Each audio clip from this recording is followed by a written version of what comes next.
Welcome to SwitchCorner, my name is Alex. Today we're going to be taking a look at 8 demos that recently hit the Steam Next Fest. The reason all of these titles, they are coming to the Nintendo Switch, so I really want to see how they appear this far in a demo state and if you should be excited for them to release. So with that luck, hit subscribe, join us here for reviews and deals daily, and let's get started. Before we do get into this then, if you are grabbing anything from the eShop, consider using cornershop.gg for instant delivery email eShop credits. You'll get 10% off at checkout using code CORNER. Bit different for the channel of this one, but it seemed like a fun way to take advantage of the hundreds of demos that have just landed on Steam in what is their celebration of upcoming games. Some of the footage today then, that is my own. Other parts, that's going to be taken directly from the available trailers.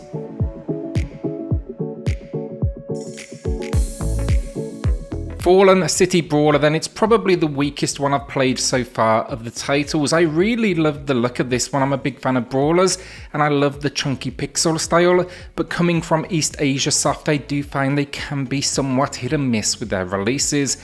Fortunately, they often, err on the side of budget, and I'd call this, at least so far, okay, but with a few notable issues that for me made it feel just a little bit like a drag. It's a side-scrolling brawler, though much in the vein of Streets of Rage. It has a simplistic control scheme to match. Where it is somewhat different, you have a couple of specials as well as a shotgun that can be picked up and reloaded. The problem so far, enemies, they have a huge amount of health, they take forever to take down. They are extremely easy to read, however, rarely repositioning to get a hit on you, and you're constantly then dropping the damn shotgun. That gun though is a core mechanic, so I found that honestly a little frustrating, just kind of annoying for the sake of it. This is, however, a good spot to point out many of these are still in development, so not necessarily a reflection of the final release. Right now, this one, it's slated for a 2022 release, though no official date has been announced.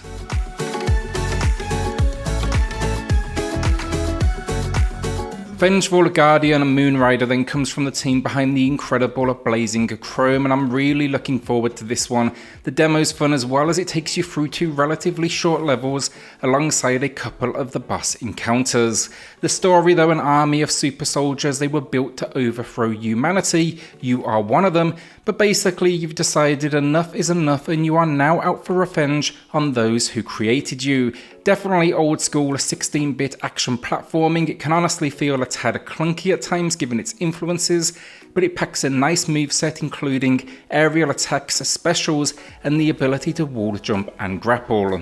It's topped off then with this great visual style, a chiptune soundtrack, and some really fun boss encounters, or at least that's the experience with the demo this far. No doubt it will be a short game as well, but with rankings following each level, I can already see where the arcade replayability is. In the full release, you can expect 8 levels, and it's suggesting right now a fall 2022 release.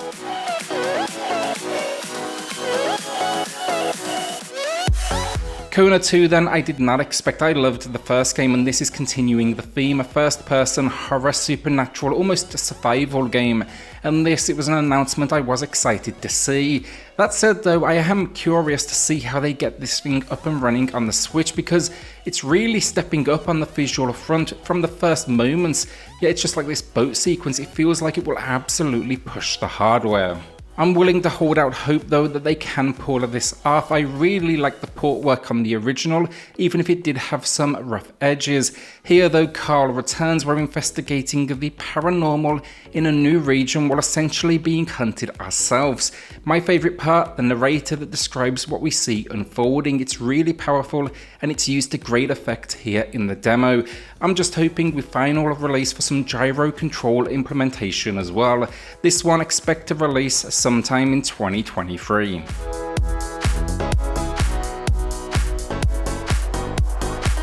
Today's video then is sponsored by Curve with their upcoming release From Space, and this was very much the influence for the video. They asked me to do something, so I decided to jump on the Next Fest demo ahead of the November 3rd release date on the Nintendo Switch. I will also be covering it closer to the time as well, but this one, it's a solo and co-op action shooter for up to 4 players.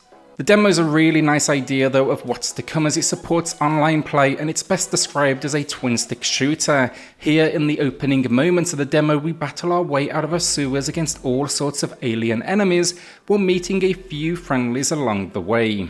Definitely fast-paced this one. Instantly it's throwing collectibles, weapons in front of you, and now I'm excited to see how it plays on the Switch hardware, because online twin-stick shooting with friends, I'm all about it. I'm also looking forward to seeing the neon visuals in handheld on the Nintendo Switch OLED.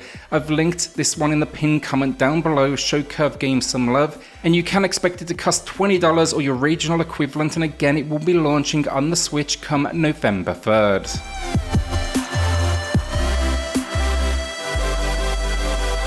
Gunbrella then is the final game that I really got to spend some time with, though I do have a few more for you coming up still, but did want to point that out. But this one, it comes from Devolver Digital.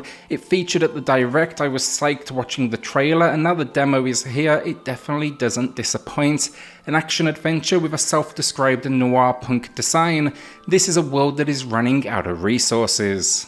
You'll be taking on the role of a gruff woodsman that appears to remember very little, but you're on a quest for revenge with your Gunbrella, a weapon of sorts that's definitely mysterious. Quickly in the demo though, it reviews its different tricks, different ammo types, the ability to aim in any direction, the ability to dash, the ability to fly for short bursts, you can even float, and it really leads to a platforming type that gave me a hint of almost Celeste in moments. The fact that you can speak to the characters in this world though, and even choose to help them, it adds a lot of personality, so I'm really excited to get my hands on the full release. It's promising everything from cults to gangs to a mythical location as well.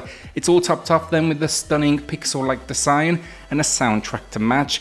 I actually kind of get almost an Eastwood vibe with this one. That is also a very good thing.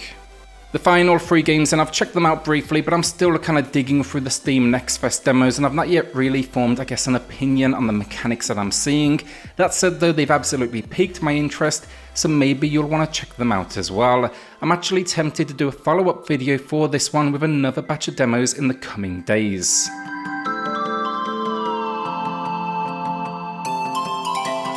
The first of these though, the Garden Path. This seems to be one for those that enjoy the more relaxed affair, with references online that suggest Animal Crossing. I wouldn't say I'm seeing that personally, but I do see the chill element, a game of gardening in a magical world as new folks come through town. You'll be taking on the role basically of this head gardener. It's an interesting demo too, because the time of day in game, it's real time to your location, and the visuals, they have this really unique style. This is another one with a 2022 release date, but I'm still not seeing anything too specific. Hopefully it's something soon. There was no doubt it has the potential to find a huge audience.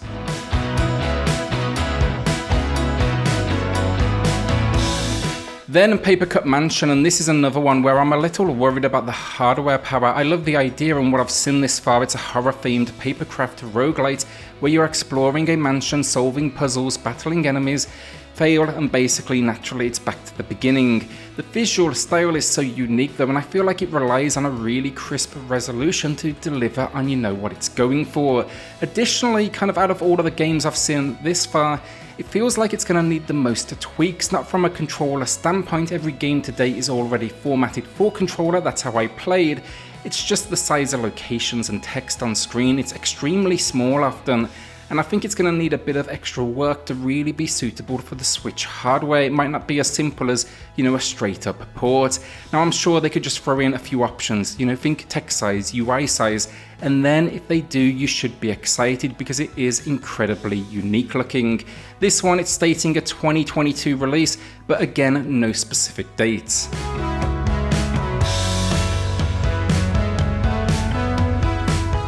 Final game, Dredge, and talk about unique, a fishing game that has an air of horror.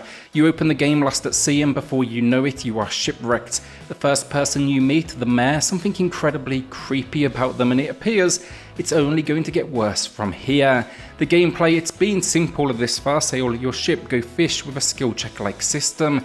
Along the way though, we'll be selling our fish, upgrading our ship, and uncovering the mysteries of this location. I'm actually really hoping for big things from this one, but it will definitely live and die by its narrative. I personally hope it delivers. Right now, all that is known is it's going to be a release of 2023. And that is the video down. Will you be checking out any of these demos? Let me know in the comments down below. With that then, like, hit subscribe, join us here for reviews and deals daily, and I'll see you all on the next video. Thanks everyone.